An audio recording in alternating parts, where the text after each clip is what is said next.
Should you stop everything you're doing to learn Chinese for 1 year?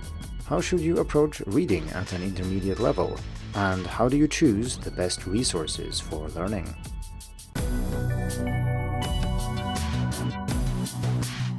Hello and welcome to the Hacking Chinese podcast.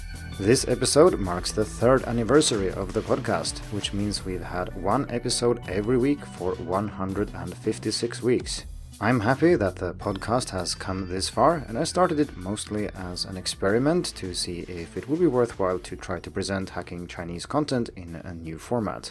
I also appreciate other people who provide their content in a format where I can listen to it instead of reading it, because this makes it so much more likely that I will actually get to it, and so I hope this has been the case for some of you who listen as well.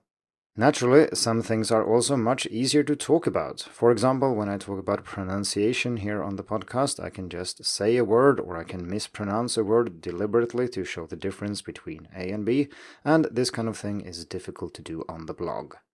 Over the years, working with the podcast, I've also become much better at recording and editing, which means that sure, it takes time to produce the articles and then record the episodes based on those articles, but it is much less painful than it used to be.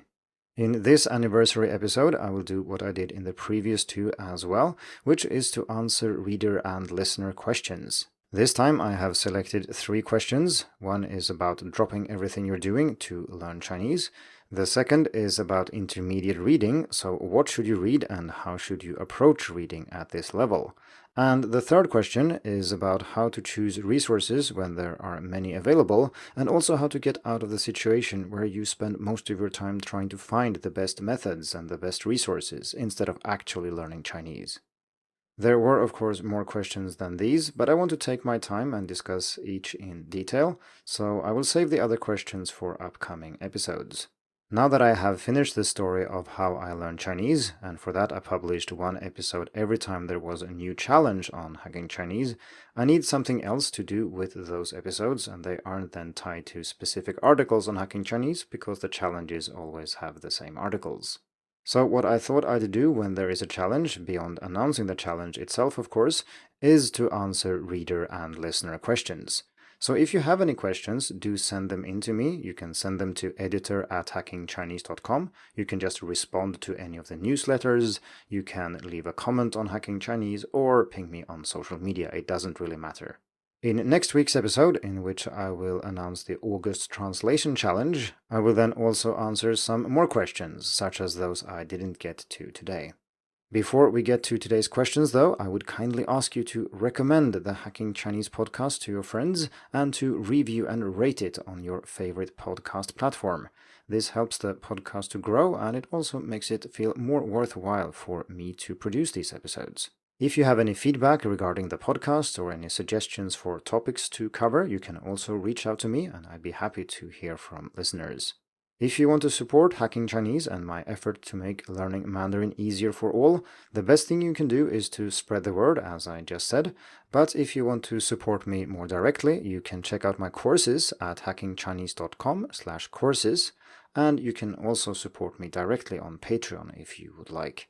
If you're not in a position where that works, that's perfectly fine, but spreading the word to fellow learners of Chinese is completely free and only takes a few minutes.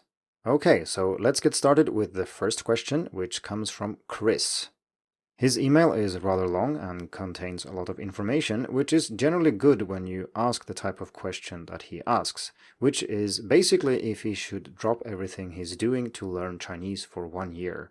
And to make a decision like that, obviously there are many factors to consider, so providing lots of details is important. However, I want this episode to be interesting for people who aren't Chris specifically, and so I will widen the scope a little bit, zoom out and discuss related questions before I go in and try to actually answer the question. I think there are 2 different sides to this question. So one of them is what you can achieve in 1 year if you dedicate that year to learning Chinese, and what kind of results would you expect from doing that? The second part of the question is what other things you could have been doing instead, or what things you sacrifice in order to be able to do this. So the opportunity costs here are rather important. In Chris's case, he's considering quitting his job, but depending then on what you work with and how important that is to you, and how easy it would be to find a similar job when you get back, this might or might not be very important. Of course, simply studying for 1 year costs a lot of money, and that is also something that is worth considering. But these are naturally things that I cannot discuss on this podcast, partly because I have no expertise in this area at all, and it also varies so much between different people that it borders on being meaningless to talk about in general terms.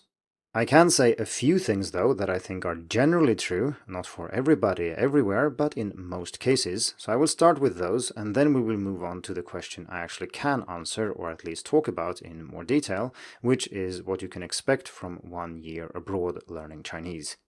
So one important factor that I already mentioned is, of course, money.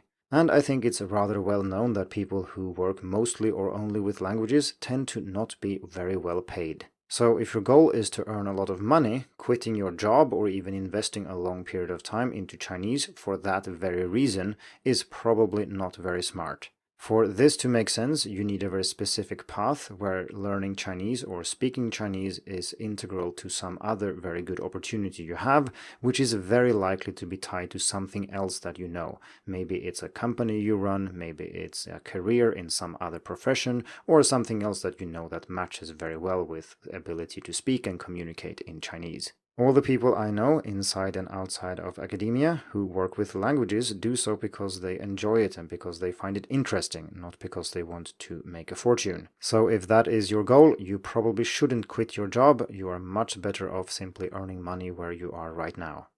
However, everything in life isn't about money, and interest and passion do make a big difference. I work with the Chinese language because I enjoy it and I find it very rewarding to teach others and help others learn, and I'm sure most of you have some personal relationship to the Chinese language or the culture or something else that makes it feel worthwhile for you.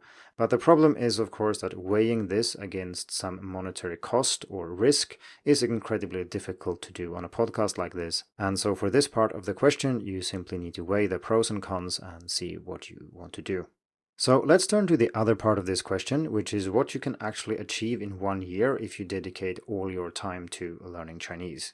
This can be equally well applied to 3 months or 6 months or 2 years or some other arbitrary period of time, and this is interesting to discuss because there are many misconceptions about how much you will learn and why. There are also numerous factors that influence how much you actually learn, so this is worth looking closer at. The first factor I think is worth discussing is how much Chinese you know in advance. If you're a complete beginner or have just dabbled with Chinese for a while, I think quitting everything you're doing and going abroad is not necessarily the best thing to do, and I think so for 2 reasons. The first is that the basics of the language can be equally well learned at home, and this is something I have argued in more detail in an earlier episode. Namely, why not going to China now could actually be good for your Chinese, and that was episode 4. In short, the argument is that there are many things you can equally well learn at home, and going abroad to learn these things just costs a lot of money and doesn't add much. You might also not be able to quality control the education you get and so on, and so doing things that you can equally well do at home abroad doesn't really help that much. You will not be able to really use the immersion environment before you get basic listening and reading done, for example, because any content you will be able to make sense of has to be tailored to you individually or to your level specifically, and that is something you can equally well access from home. Note that I'm not saying that going abroad immediately as a zero beginner is bad and that you will learn less than you would at home. I'm just saying that if you have a limited time to spend abroad, it's not a very good idea to go immediately. The second thing I advise against going immediately is that if you just started learning Chinese, do you really know that this is something you want to do? Do you want to invest 1 year of your time doing something that you might end up not liking? Maybe you study for 2 weeks and then you lose interest, or you find something more interesting to study or invest your time in. And then having quit your job and moved abroad and all these things aren't really helping you. So being reasonably sure that you enjoy learning Chinese and this is something you really want to do seems to be a good thing. Chris is not a beginner, however. He specifies HSK 4 in his email. And assuming then that this is paired with corresponding abilities to communicate, the situation here is completely different. I went abroad after studying Chinese for 1 year at university, and I think that turned out rather well. I could have gone a little bit earlier, maybe after 6 months, and it would have been fine to go a little bit later too. And I think this is roughly in the span Chris is in. This means that you will be able to make the most out of your stay and your immersion experience because you will be able to talk with people, you will understand lots of things that's going on around you, both in terms of written and spoken Chinese, and of course there will be plenty of things you don't understand, but you do have the basic ability to start absorbing the language around you, which you simply don't have as a beginner. Thus, I would say that going abroad at an intermediate level is the best time to go if you are only able to go for a year or half a year or some other fixed period of time.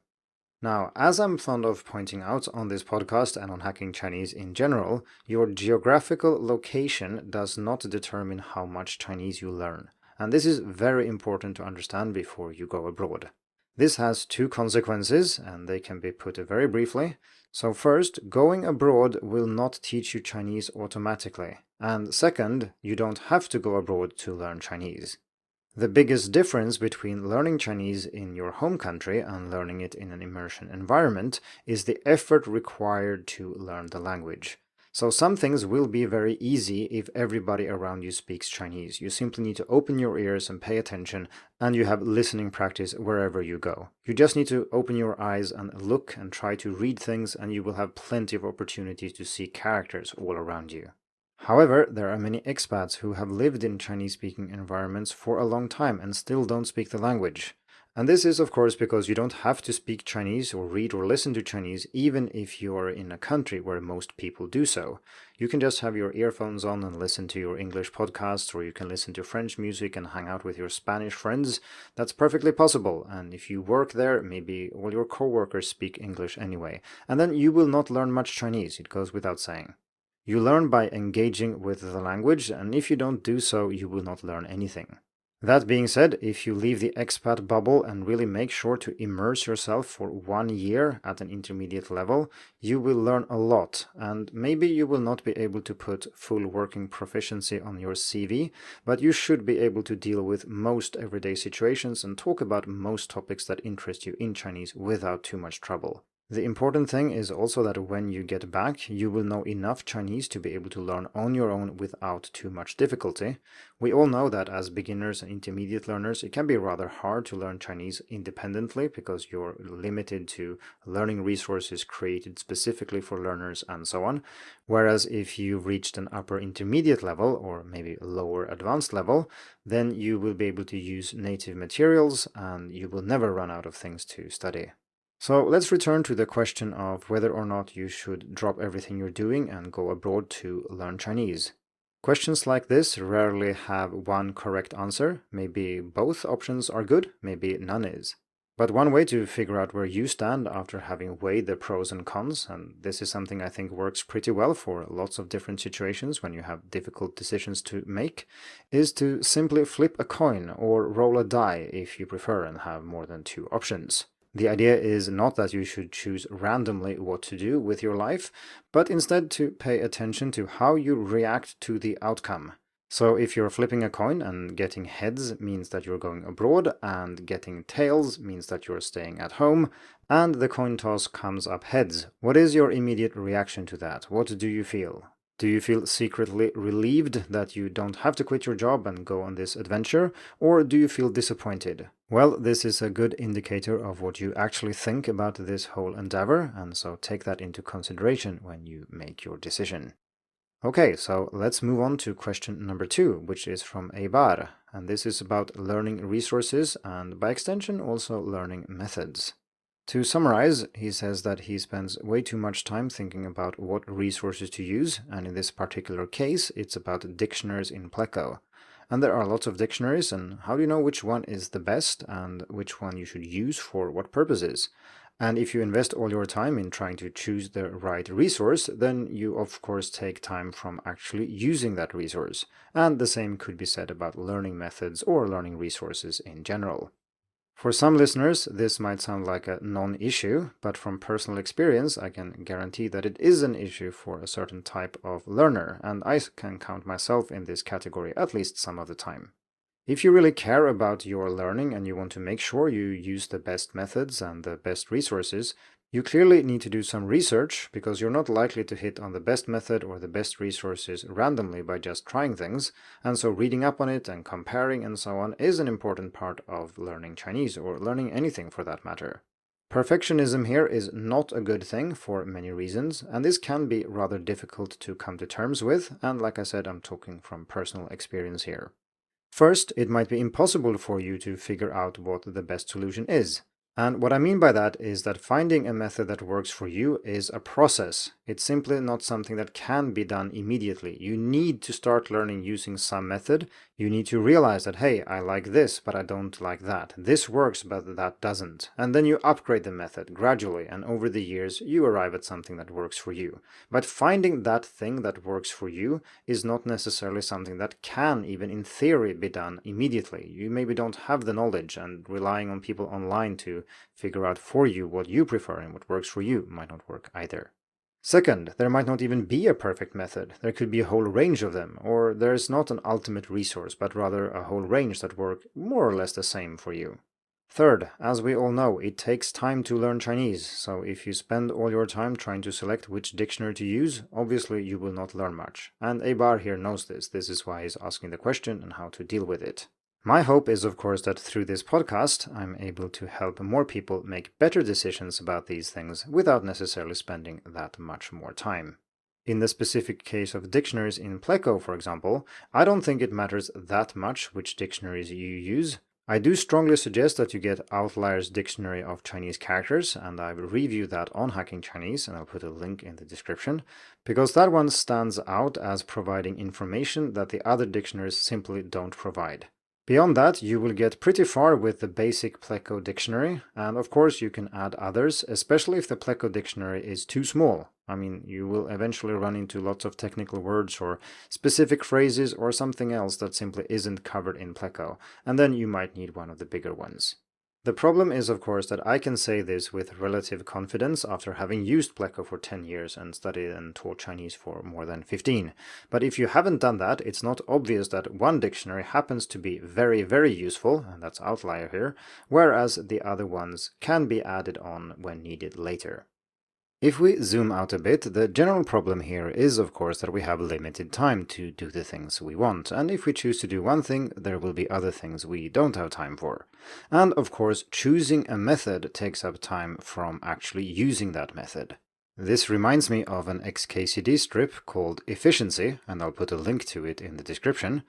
And the title says time cost, and then we can see how much time he presumably spends on strategy A, which is just a little bit, strategy B, which is also just a little bit, and then we have the third thing, which he apparently spends almost all his time with, which is analyzing whether strategy A or strategy B is more efficient. And then the caption says, "The reason I am so inefficient." This wouldn't be funny if it weren't also true, or at least partly true. I don't think anyone really spends 90% of their time analyzing strategy A and B and then never actually use the strategies, but it tends to be a problem that we spend maybe too much time thinking about how to do things rather than just doing them. I think the way forward for people who obsess over these things and really want to optimize their learning is to realize that strategy A and strategy B, and then C, D, E, F, and so on, really aren't that different. Yes, you might be able to come up with a better way of structuring your flashcards, or use a better approach for reading, and so on, but the most important thing is that you engage with the Chinese language, not exactly how you do that. And if you spend lots of time engaging with the language, you will learn it, and you can tweak your method as you go.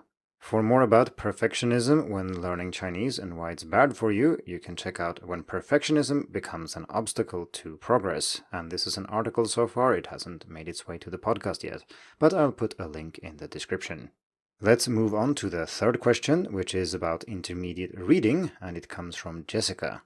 She specifically asks for recommendations when it comes to reading materials if you know around 2,000 to 3,000 characters. As with the previous questions, I will zoom out and try to answer this question in more general terms, but I will of course also try to answer this particular question. So first things first, it's a little bit problematic to talk about reading ability based on the number of characters you know. We then also have to assume that you learned words and that you practiced reading along the way and so on. But I still think that this is a reasonably useful measurement, and it's certainly better than any of the other common alternatives that we have, at least if we only include those that are easy to measure.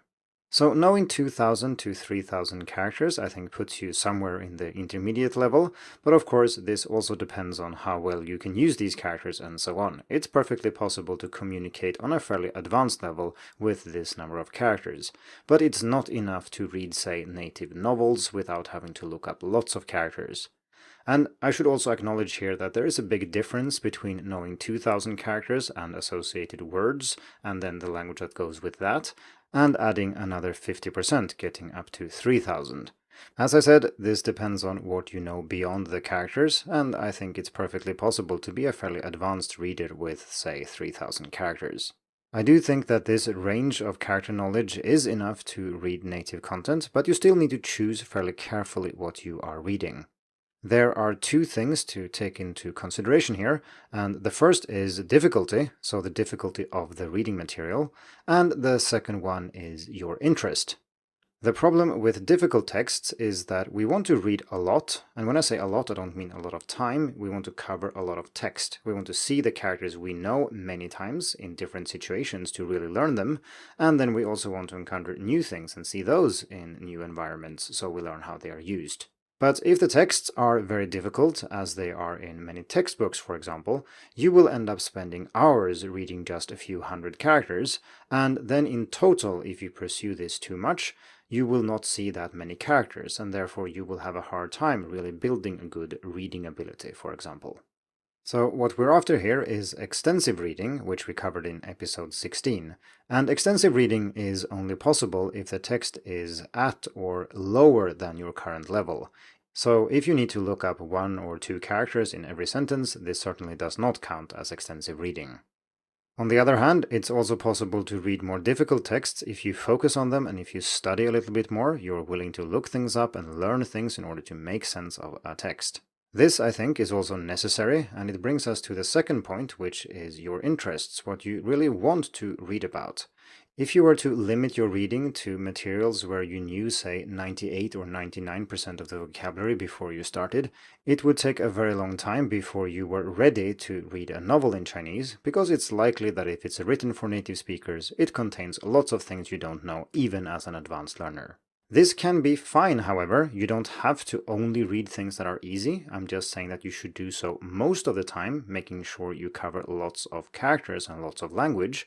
But you can, of course, also focus on things that you are truly interested in, if you are willing to spend a little bit more effort to get through the texts.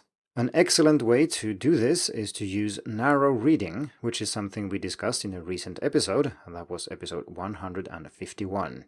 Narrow reading is when you focus on a specific topic and you read about it several times, so you keep the same focus but you read different texts. And the idea is that the first time you read about something, it's going to be very difficult. That's okay.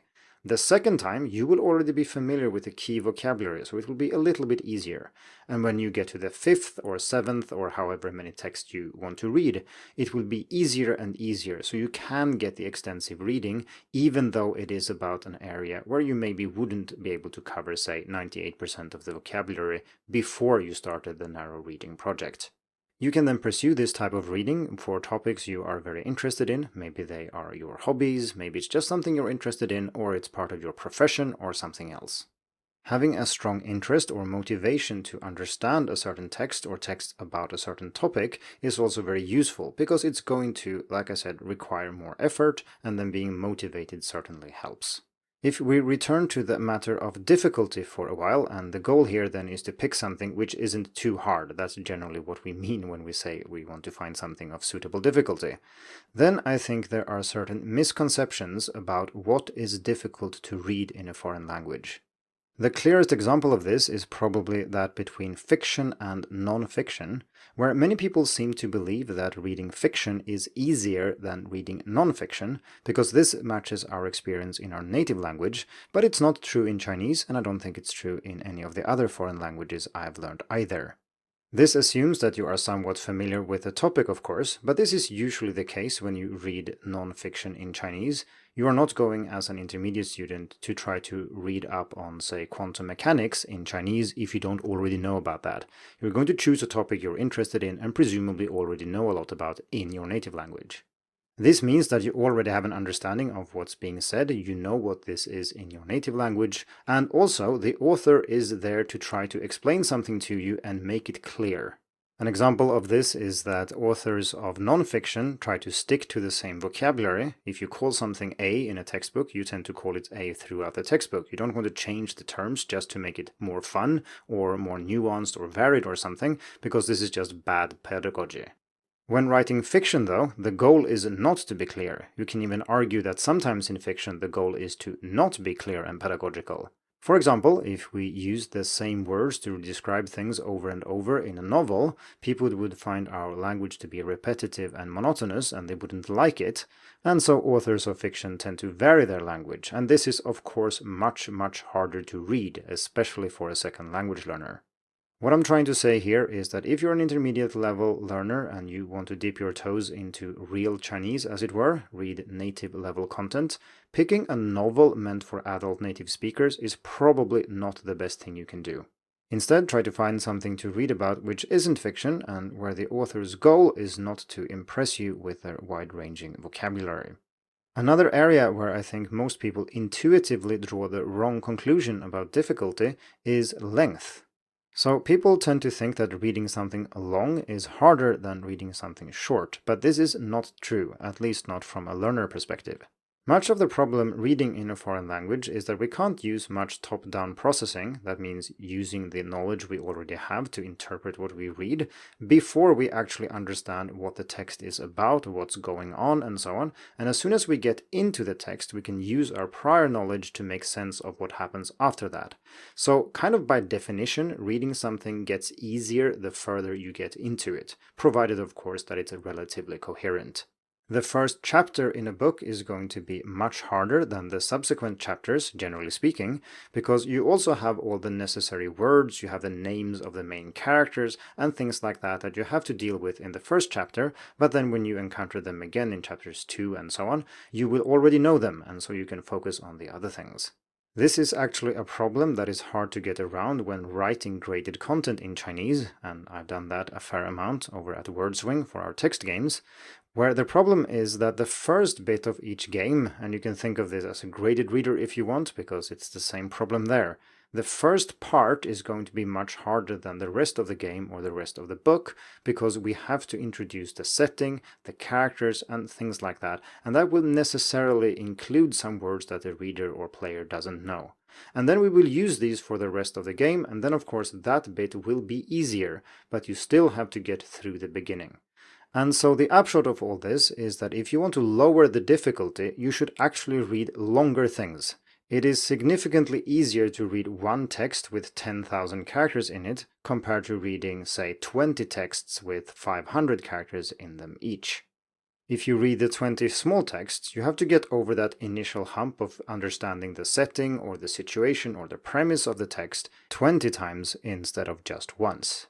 Finally, I'd like to add one piece of advice that I relied on quite a lot when starting to read native-level novels in Chinese, and that is to read something you have already read. And the easiest way to do this is to take a novel you love in English or your native language, and then get hold of the Chinese translation and read that. First, you already know that you liked it, and that's why you picked it. And second, you're also already familiar with the plot and the characters, which means that you only need to figure out how these things are written in Chinese, not what they mean in the first place. If you think this sounds boring, and some people probably do, you can choose to reread something you read a long time ago. For example, one thing that I did for a while was to read things I read a long time ago in English and liked. For example, works of fiction that had left a deep impression on me as a teenager. I tried to find those books in Chinese. That way I still had some familiarity with the story and the content and the characters and so on, but I didn't remember enough to make it boring. Naturally, you can also do this with books you haven't read simply by looking up things in advance. For example, if you read a book in Chinese, you can check the plot outline in advance, read up on the characters, and so on. This feels much more like studying, but it can be a way of getting into non-translated works. I also want to add that you probably shouldn't stick to reading translated works of fiction for too long. They are a bit different from things written in Chinese in the first place. I mean, it's still Chinese, it's the same words, same grammar, and so on, but books written in Chinese still feel quite different, and this is the type of language you actually want to learn. However, in this case, I think it's much more worthwhile to limit the difficulty in different ways and make the reading experience more entertaining and more fun than it is to read perfectly authentic Chinese. If you really want to reach an advanced level of Chinese, you need to read a lot, and nothing stops you from reading authentic Chinese text later instead. And by then you will also have improved your reading ability, so this will be easier. So while I haven't answered the question directly, I haven't issued a list of recommendations and exactly how to approach that, I do think I have explained why I don't think that's a very good idea. You should try to find something to read which is both interesting and is at a manageable difficulty level, and I have also suggested a way of doing this, namely to choose something you've read in another language first. You can, of course, also check other people's recommendation. I wrote about all the books I read one year, for example, and posted mini reviews on Hacking Chinese, and I can put a link in the description to that. And one of the books I read that year was 活着 by Yu Hua, and this book is usually being recommended as one of the best to start with as an intermediate learner. But while I think it was interesting, I don't think it would have been very suitable for me as an intermediate learner. I found it much too depressing and not significantly easier than other more interesting books that I read the same year. I should clarify here that I didn't read this book when I was an intermediate learner, so maybe it feels different if you actually make this your first novel. Anyway, I think that's some food for thought for people who are looking to native reading content in Chinese. And if you do have any great recommendations for books to check out, do leave a comment on Hacking Chinese. This wraps up this 3-year Q&A anniversary episode of the Hacking Chinese podcast. Don't forget to recommend the podcast to your fellow students and leave a review and a rating if you like the show. Thank you for tuning in to the Hacking Chinese podcast. If you like this episode, please share it. More information and inspiration about learning and teaching Chinese can be found at hackingchinese.com. See you in the next episode, and until then, good luck with your studies.